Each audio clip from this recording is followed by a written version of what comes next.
আগামী মাসে পৃথিবীতে অন্ধকার নেমে আসবে, দিন হয়ে যাবে রাতের মতো। এই দিন ঘুমানো যাবে না। তাহলে কি সঠিক 1400 বছর আগের ভবিষ্যৎবাণীর ইঙ্গিত? কি হতে যাচ্ছে এই দিনে? বিস্তারিত থাকছে এডেস রিপোর্টে।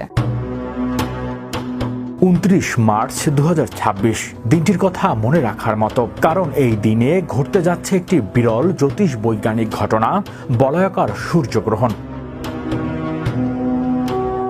পৃথিবীর কিছু অংশে ওই দিন দুপুরবেলায় হঠাৎ করে নেমে আসবে এক ধরনের অন্ধকার, যেন মাঝ দুপুরে নেমে এলো গোধূলির ছায়া। তবে দুঃখজনক হলেও সত্য, এই গ্রহণটি বাংলাদেশ থেকে খালি চোখে দেখা যাবে না।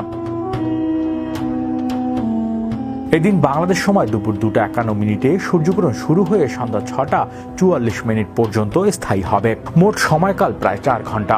এটি একটি বলয়াকার সূর্যগ্রহণ, মানে চাঁদ যখন সূর্য পৃথিবীর মাঝখানে এসে দাঁড়ায়, তখন সূর্যের মাঝখানটা আড়াল করে ফেললেও পুরোটা ঢেকে রাখতে পারে না। ফলে সূর্যের চারপাশে আগুনের বলয়ের মতো এক উজ্জ্বল আভা তৈরি হয়, যেটিকে বলা হয় রিং অফ ফায়ার।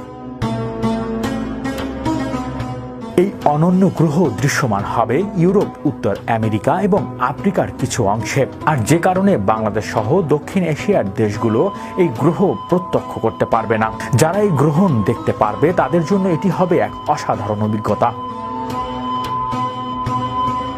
তবে জ্যোতিষ বিজ্ঞানীরা বারবার সতর্ক করে দিচ্ছেন, এমন গ্রহণ খালি চোখে দেখা উচিত নয়, কারণ সূর্যের অতি বেগুনি রশ্মি চোখের জন্য মারাত্মক ক্ষতিকর হতে পারে। তাই গ্রহ দেখার সময় বিশেষ চোখের ফিল্টার বা নিরাপদ সোলার গ্লাস ব্যবহারের পরামর্শ দিচ্ছে বিজ্ঞানীরা।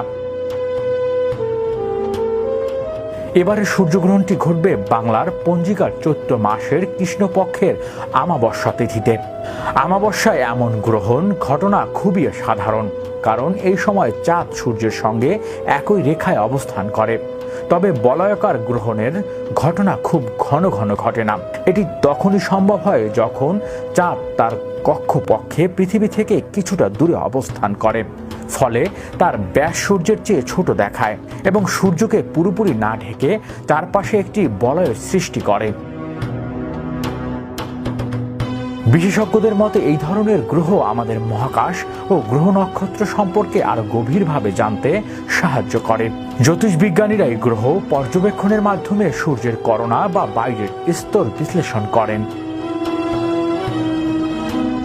এই সময় সূর্যের তাপমাত্রা, গ্যাসীয় গঠন এবং চৌম্বক ক্ষেত্রে সংক্রান্ত গুরুত্বপূর্ণ তথ্য সংগ্রহ করা হয়। যদিও বাংলাদেশ থেকে দৃশ্যমান নয়, তবুও ইন্টারনেট বা টেলিভিশনের মাধ্যমে সরাসরি সম্প্রচারের ব্যবস্থা করা হবে বলে আশা করা যায়।